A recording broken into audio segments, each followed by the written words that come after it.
What's up everyone, Blade here, and welcome back to another video of 7 Deadly Sins Origin. Inside of this video, guys, we're going to be going ahead and going over some more tips, but this one is going to be about the potential system as well as the growth system. Now, I did some digging around, found out some more things when it does come down to at least what we need to pay attention to.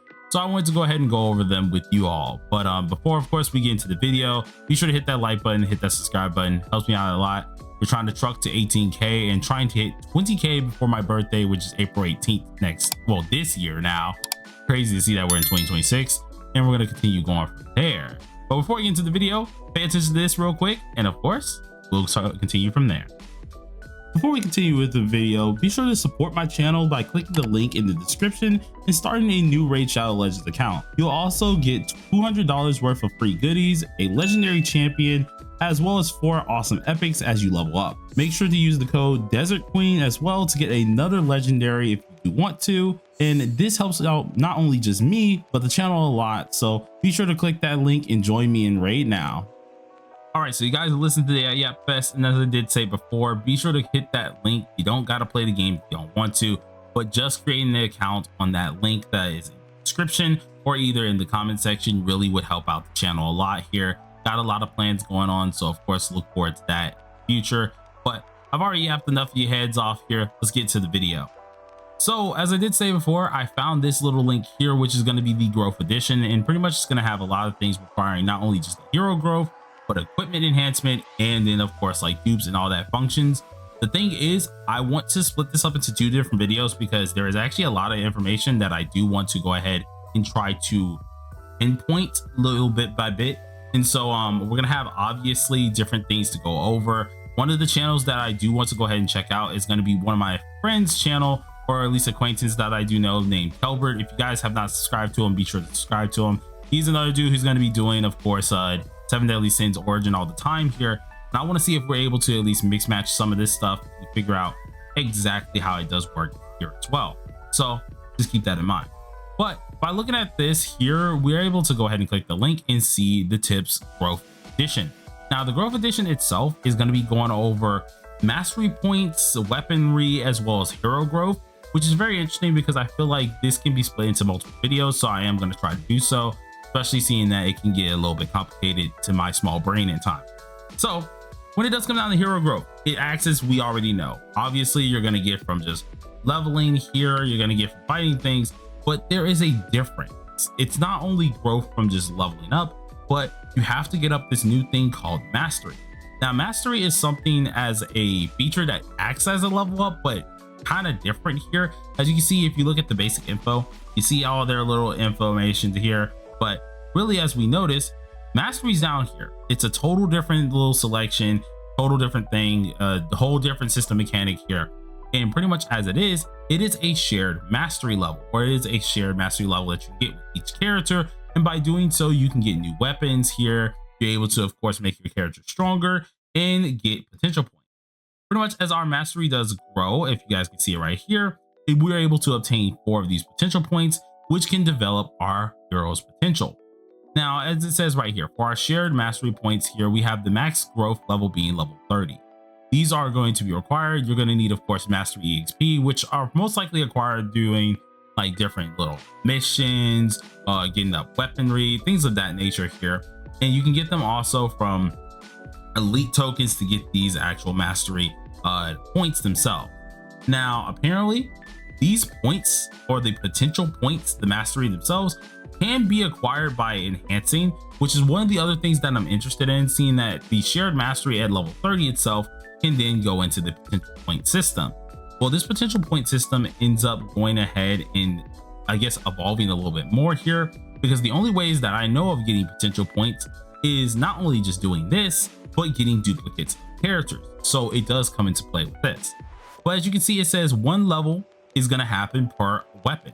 So with 3 weapons that we do have, or 4 weapons, I guess, here that we have, that's going to be 4 whole levels that we get. This will also give us, of course, mastery XP, elite tokens. We're able to, of course, get these weapon levels from doing elite monster materials, build gathering, you name it, that type of stuff. Well, this actually evolves even more so, seeing that if we get 2 levels per weapon here, that's 1 + 4, giving us, of course, the normal amount of max growth levels. But alongside of this, we're obviously getting the same stuff at the beginning. Now, this goes the same as for the 3 levels per weapon, 4 levels per weapon, essentially getting you to that maxed amount of level 30 for your growth. Essentially, you will have enough to go ahead and get all the way to level 30 by doing these said things, and it will give you things in return, or either require certain resources in return. So for 3 levels per weapon, it still requires Mastery EXP, and then it takes a Courage token. For 4 levels, you no longer need that Mastery EXP, seeing that you're now maxed out, but you will require a Heroes token, and that's to pretty much fully get done with the character. So essentially, by just getting your weapons up, getting the character up themselves, you will have all the max growth levels. That will be all your mastery. And then to go up further, to actually go ahead and get past this, you will need specific little tokens to do so, which you will get 1 potential per weapon, or 1 potential per thing that you're doing. So now we have the potential. We've already talked about how this goes. These are the 4 potential that they talk about, the mastery points. So I hit level 30, got my weapons up, I now have potential points. This is where things get a little confusing. The potential system is a wee bit different. So, for example, we have 4 of those potentials for free. Well, to get more of these, which does affect the character, you gotta, of course, either pull the weapon, or either you gotta get more mastery. So if we look at the growth system, it says dual swords potential level 7 effects, and it has their effects there, and it has the long sword effects. By getting different potentials up here, obviously the weapons are going to get their own effects, and it's going to change drastically. So if we go ahead and look at this, it says potential is a growth system that enhances a hero's basic stats and skill related options. Now this is by boosting both their skill effects and overall stats. So by doing so, getting up your weapons themselves and getting all this stuff up, you're essentially going to be buffing your character by a crazy amount, which will help you out a ton. Now, apparently you're able to gradually increase your hero's potential level by using these said potential points, which you're gaining through mastery growth, or by acquiring duplicate heroes. So let's say I actually pulled maybe a duplicate weapon, or maybe I pulled a duplicate Tristan, right? Well then, instead of that being like a character dupe, it now goes to the potential points, which are going to go to your weapon page. From at least what I'm understanding, with how this does work here, the potential points are obviously not only going to help your character with their basic stats, but help the weapon do better stuff here and pretty much make sure you're doing tons of more damage. Once we do get, of course, our potential up and get it upgraded to 10, we're then able to obtain additional potential points after reaching this said 10.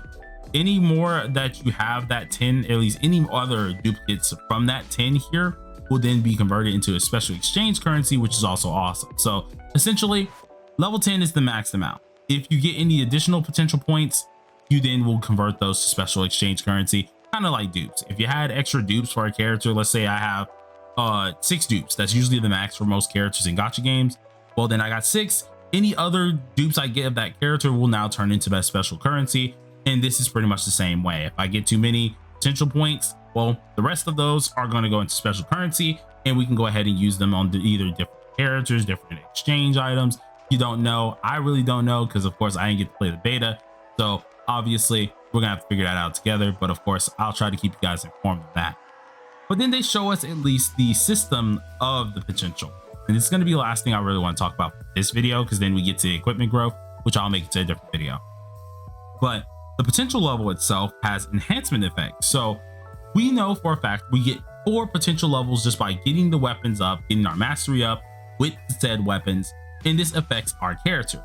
As you can see, it increases our base stat, it increases our skill damage at level 2, then at level 3 it increases our base stats again, and level 4 it increases our skill damage. That's guaranteed to us just by owning the character and getting up the weapon. Well, if we want more than this, this is where the duplicates start to come in handy and other things. As you can see, it says like level 5, we now get an additional skill option. At level 6, we're increasing our skill damage. At level 7, another skill option. Level 8, basic stat increase, which is probably a big one. Level 9, ultimate move damage increase. And then level 10, an additional skill option. This is where everything's going to be sorted around, because you're able to get more dupes of the character. Obviously, that's more points that you can invest into weapons, which are going to be a byproduct of boosting up your character. So either way, they're all going to go hand in hand. So it seems like the characters are essentially just going to be helping out the weaponry and the character themselves.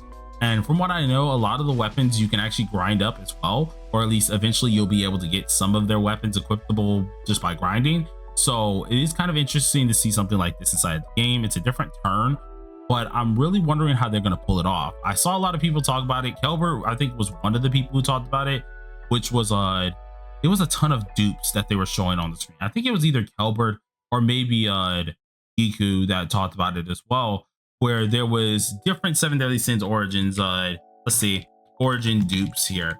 And I want to say it definitely, here it is, Beats. There was 10 dupes for this. And this was very scary because I was like, yo, we're talking about this whole gear system breakdown. This is very scary.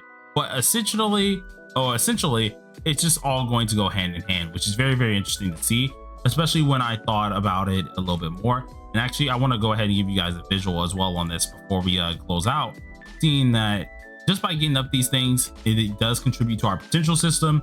Obviously, we'll get more of this, but you can see based on the weapons that he does have, Beats over here does have here, he's getting his potentials tiered up. And if we had more duplicates of the character, most likely, or I'm not sure if the same goes for the weapons, but more duplicates of the character, we will get more of that potential system embedded into the character, which all will have their own little effects, which is obviously going to be interesting. So I'm very interested to see exactly how this does work here and get a little bit more into the in-depthness. But as you can see, you are able to see the materials that it does take up. You can see the hero tokens in which they are acquired from merchants, monster drops. So it's more or less going to be a grind fest until you get those 4 potential systems, or the 4 potential that you need, and then the rest of them are going to be from duplicates. So very interesting to see how this game's really going to work. And God, I got the craziest freeze frame from Beats. I got to take a picture of this so I can actually send that to him later down the line.